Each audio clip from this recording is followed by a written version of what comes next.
मुख्यमंत्री एकनाथ शिंदे दावोसून काल रात्री मुंबईत परतले।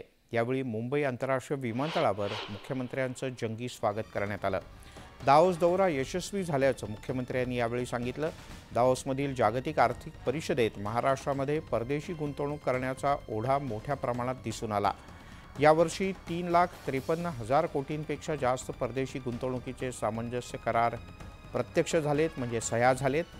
त्याचप्रमाणे जवळपास 1 ते 1.5 लाख कोटी रुपयांचे आणखीन सामंजस्य करार स्वाक्षरी होण्यासाठी परदेशी कंपन्यांनी स्वारस्य दाखवल्याचं मुख्यमंत्री एकनाथ शिंदे यांनी म्हटलं।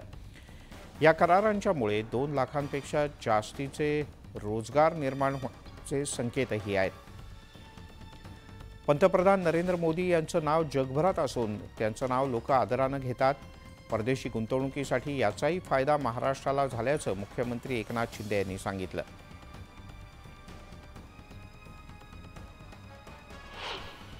महाराष्ट्रामध्ये परदेशी गुंतवणूक करण्याचा ओढा मोठ्या प्रमाणामध्ये जाणवला आणि यावर्षी 3,53,000 पेक्षा जास्त परदेशी गुंतवणुकीचे एमओयू साईन झाले।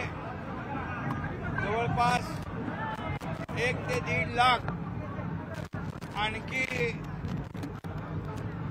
एमओयू साईन करण्यासाठी लोकांनी चर्चा केली, स्वारस्य दाखवलं। आम्ही कामातून उत्तर देऊ, या आकडे बघून त्यांचे डोळे पांढरे होतील आणि 2 लाखापेक्षा जास्तीचे रोजगार मिळतील। जेम्स ज्वेलरीमध्ये 1 लाखापेक्षा जास्ती रोजगार मिळतील।